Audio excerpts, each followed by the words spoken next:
Welcome back to SCOTUS Oral Arguments and Opinions. In this episode, we'll discuss the June 27th, 2025 Supreme Court opinion in the case called Free Speech Coalition, Inkers versus Paxton, case number 23-1122. Please note that this summary is read by an automated voice. In this case, the Supreme Court ruled 6-3 that Texas's age verification law for pornographic websites is constitutional under intermediate scrutiny rather than the strict scrutiny applied in previous similar cases. The case centered on whether requiring adults to verify their age before accessing sexually explicit content that is obscene to minors constitutes a direct or merely incidental burden on protected speech. Justice Thomas's majority opinion held that age verification requirements are an ordinary and appropriate means of enforcing age-based restrictions, making any burden on adult speech rights only incidental to regulating unprotected activity. The decision means that states can now implement similar age verification schemes without meeting the demanding least restrictive means test that strict scrutiny would require. In this episode, we'll examine Justice Thomas's majority opinion establishing intermediate scrutiny for age verification laws against Justice Kagan's dissent, which argued that 4 previous Supreme Court cases consistently applied strict scrutiny to content-based restrictions on adult access to sexually explicit speech. Then we'll consider the broader implications for digital speech regulation and state authority over online content moderation. The question presented in this case is whether the Court of Appeals erred as a matter of law in applying rational basis review to a law burdening adults' access to protected speech, instead of strict scrutiny, as this court and other circuits have consistently done. Justice Thomas delivered the opinion of the court, in which Chief Justice Roberts and Justices Alito, Gorsuch, Kavanaugh, and Barrett joined. Justice Kagan filed a dissenting opinion in which Justices Sotomayor and Jackson joined. Justice Thomas's majority opinion, Texas, like many states, prohibits distributing sexually explicit content to children. In 2023, Texas enacted HB 1181, requiring certain commercial websites publishing sexually explicit content that is obscene to minors to verify that visitors are 18 or older. Knowing violations subject covered entities to injunctions and civil penalties. Petitioners, representatives of the pornography industry, sued the Texas Attorney General to enjoin enforcement of HB 1181 as facially unconstitutional under the First Amendment's free speech clause. They allege that adults have a right to access the covered speech and that the statute impermissibly hinders them. The Fifth Circuit held that an injunction was not warranted because petitioners were unlikely to succeed on their First Amendment claim. The court viewed HB 1181 as a regulation of the distribution to minors of materials obscene for minors. 95 F. 4th. 263, 269, 271. It therefore determined that the law is not subject to any heightened scrutiny under the First Amendment. Held, HB 1181 triggers and survives review under intermediate scrutiny because it only incidentally burdens the protected speech of adults. A. HB 1181 is subject to intermediate scrutiny. 1. To determine whether a law that regulates speech violates the First Amendment, the court considers both the nature of the burden imposed by the law and the nature of the speech at issue. Laws that target protected speech based on its communicative content are presumptively unconstitutional and may be justified only if they satisfy strict scrutiny. Reed v. Town of Gilbert, 576 U.S. 155, 163. Laws that only incidentally burden protected speech are subject to intermediate scrutiny. Turner Broadcasting System, Inc. v. FCC, 512 U.S. 622, 642. And laws that restrict only unprotected speech, such as obscenity, receive rational basis review. United States v. Stevens, 559 U.S. 460, 468. History, tradition, and precedent establish that sexual content that is obscene to minors but not to adults is protected in part and unprotected in part. States may prevent minors from accessing such content. Ginsburg v. New York, 390 U.S. 629, 637 to 638, but may not prevent adults from doing the same. Butler v. Michigan, 352 U.S. 380, 383. 2 HB 1181 has only an incidental effect on protected speech and is therefore subject to intermediate scrutiny. The First Amendment leaves undisturbed states' traditional power to prevent minors from accessing speech that is obscene from their perspective. That power includes the power to require proof of age before an individual can access such speech. It follows that no person, adult or child, has a First Amendment right to access such speech without first submitting proof of age. The power to verify age is part of the power to prevent children from accessing speech that is obscene to them. Where the Constitution reserves a power to the states, that power includes the ordinary and appropriate means of exercising it. 1 J. Story, Commentaries on the Constitution of the United States, section 430, pages 412-413. Requiring proof of age is an ordinary and appropriate means of enforcing an age-based limit on obscenity to minors. Age verification is common when laws draw age-based lines, e.g., obtaining alcohol, a firearm, or a driver's license. Obscenity is no exception. Most states require age verification for in-person purchases of sexual material, and petitioners concede that in-person requirements of this kind are traditional and almost surely constitutional. Traverse of Oral Argument 17. And as a practical matter, age verification is necessary for an effective prohibition on minors accessing age-inappropriate sexual content, especially on the internet, because HB 1181 simply requires proof of age to access content that is obscene to minors. It does not directly regulate adults' protected speech. Adults have the right to access speech obscene only to minors. See Butler, 352 U.S. at 383 to 384, and submitting to age verification burdens the exercise of that right.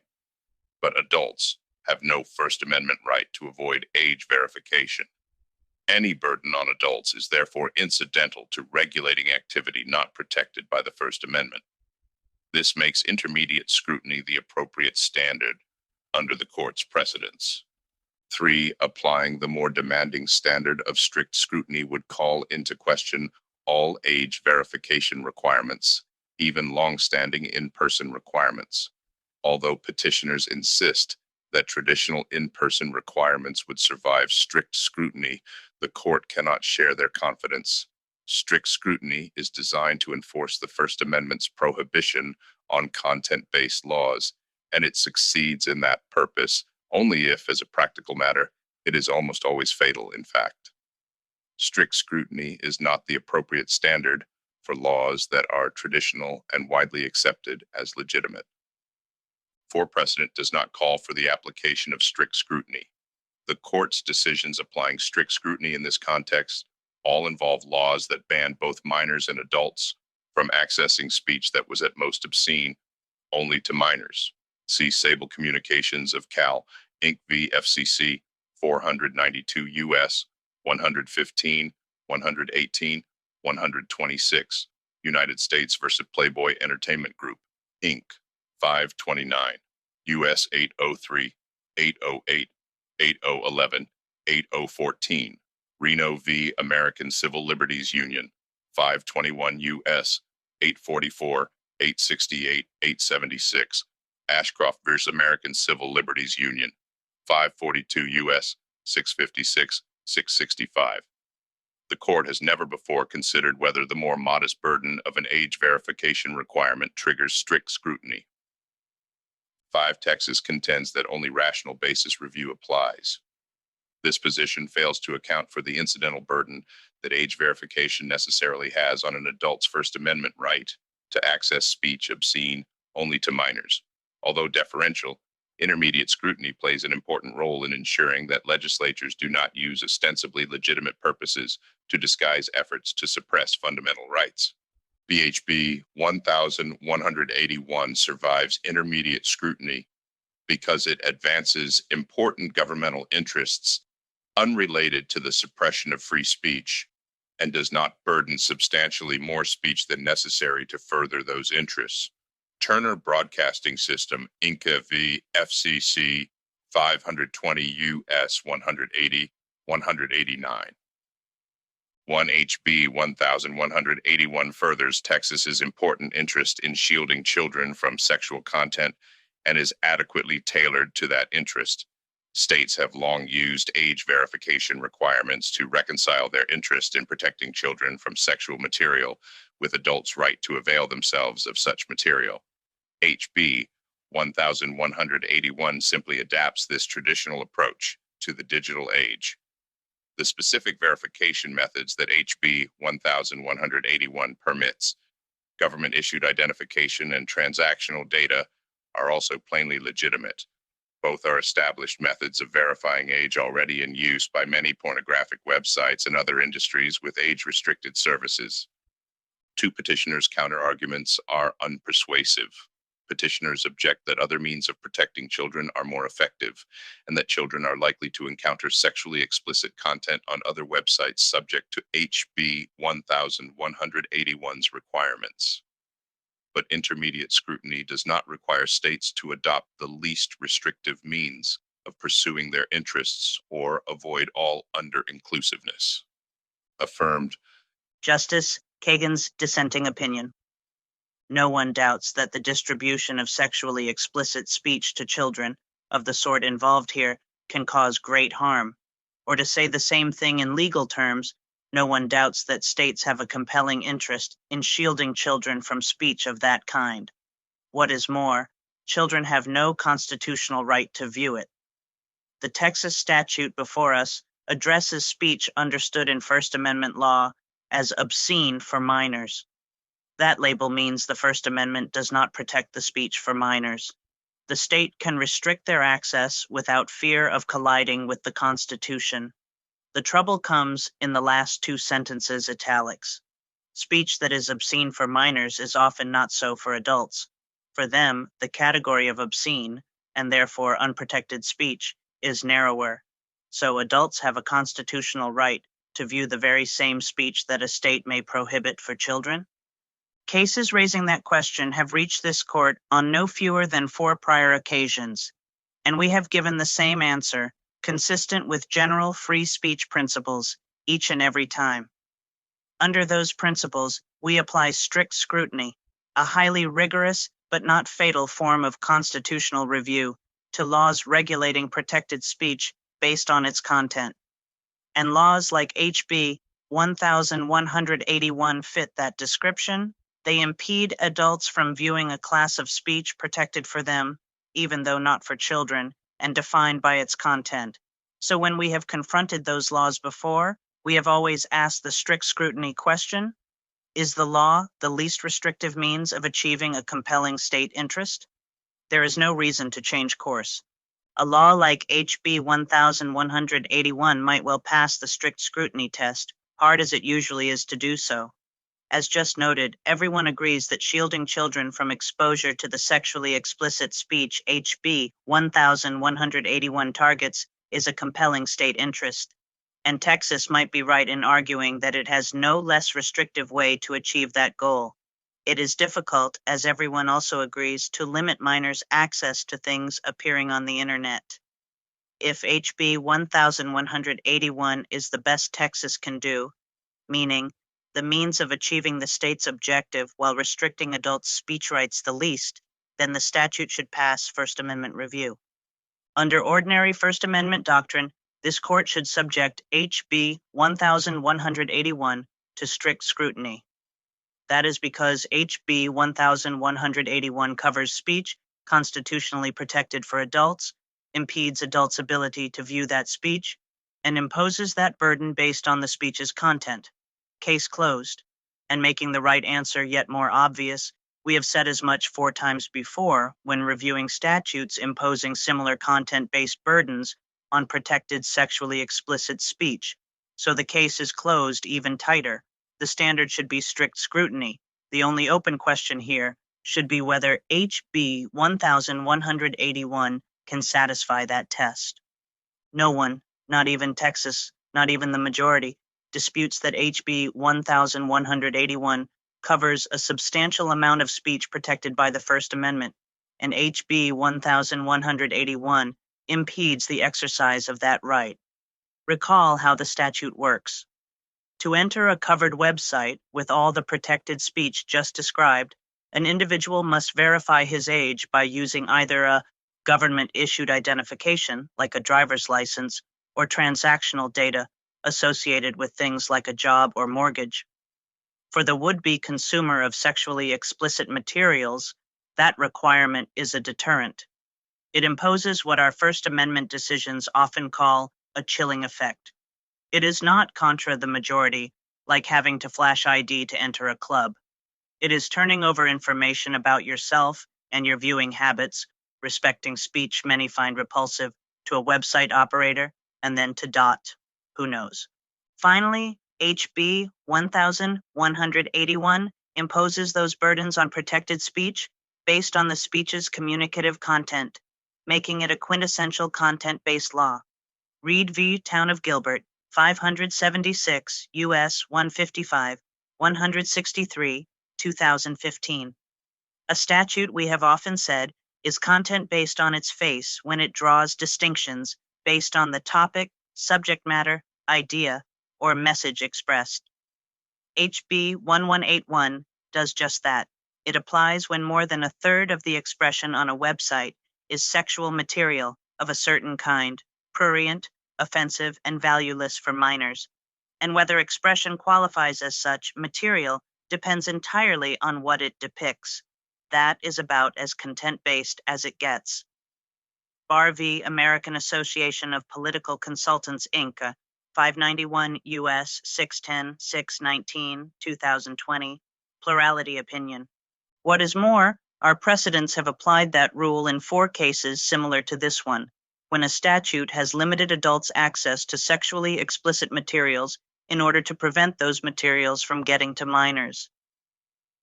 The laws at issue pertain to diverse media, the telephone, cable, and, twice, as here, the internet. But the analysis about the level of scrutiny was in each case the same. 4 times, one result, which is not surprising because it is the result that basic First Amendment principles command. A statute tries to cut off children's access to sexually explicit speech in line with the most worthy objectives, but the statute as well impedes adults' access to that speech, which the First Amendment protects. And the statute does so by drawing content-based lines. Sexually explicit speech is burdened, other speech is not. It follows, as the night the day, that strict scrutiny applies, that the statute, in addition to serving a compelling purpose, can restrict only as much adult speech as is needed to achieve the state's goal. The majority's opinion concluding to the contrary is, to be frank, confused. The opinion, to start with, is at war with itself. Part suggests that the First Amendment plays no role here, that because Texas's law works through age verification mandates, the First Amendment is beside the point. But even the majority eventually gives up that ghost, as really it must. HB 181's requirements interfere with, or, in First Amendment jargon, burden, the access adults have to protected speech. Some individuals will forego that speech because of the need to identify themselves to a website, and maybe, from there, to the world, as a consumer of sexually explicit expression. But Texas should not receive that permission if it can achieve its goal as to minors while interfering less with the speech choices of adults. And if it cannot, then Texas's statute would survive strict scrutiny, given the obvious importance of its goal. For that reason, the majority's analysis is as unnecessary as it is unfaithful to the law. I would demand Texas show more to ensure it is not undervaluing the interest in free expression. Texas can, of course, take measures to prevent minors from viewing obscene for children speech. But if a scheme other than HB 1181 can just as well accomplish that objective and better protect adults' First Amendment freedoms, then Texas should have to adopt it, or at least demonstrate some good reason not to. A state may not care much about safeguarding adults' access to sexually explicit speech. A state may even prefer to curtail those materials for everyone. Many reasonable people, after all, view the speech at issue here as ugly and harmful for any audience.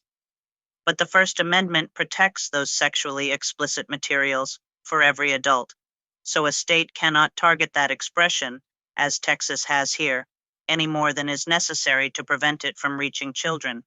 That is what we have held in cases indistinguishable from this one. And that is what foundational First Amendment principles demand. Because the majority departs from that right and settled law, I respectfully dissent. All right, those were the majority, concurring and dissenting opinions. Now, let's talk case implications. The court's decision in Free Speech Coalition versus Paxton establishes intermediate scrutiny as the appropriate standard for age verification requirements, targeting speech that is obscene to minors but protected for adults. This represents a notable departure from the strict scrutiny applied in previous cases involving restrictions on adult access to sexually explicit content, such as Reno, Ashcroft II, Sable Communications, and Playboy Entertainment Group. The majority's reasoning that age verification constitutes only an incidental burden on protected speech may provide states with greater flexibility to implement similar regulatory schemes without meeting the demanding least restrictive means test required under strict scrutiny. However, the three justice dissents pointed critique that this creates special for the occasion, difficult to decipher rules, suggests this area of law remains unsettled and could face renewed challenge as technology and regulatory approaches continue to evolve. The practical implications for states implementing age verification laws appear mixed. While the court's approval of HB 1181 under intermediate scrutiny may encourage similar legislation in other jurisdictions, the majority's acknowledgement that some age verification requirements could still fail constitutional review, such as requiring an affidavit from a biological parent, indicates meaningful limits persist. The dissent's concern that the majority failed to address key definitional questions about the scope of covered speech and verification methods suggests that future cases may turn on the specific details of implementation rather than the broad constitutional framework. Moreover, the majority's emphasis on traditional, long-standing practices and the dissent's argument for technological alternatives highlight an ongoing tension between established regulatory approaches and evolving digital realities that may require continued judicial refinement. Thanks for listening to this episode. I'll be back soon with more Supreme Court analysis. If you found this valuable, please subscribe and share with anyone who wants to understand how the court really shapes our lives. Talk to you soon.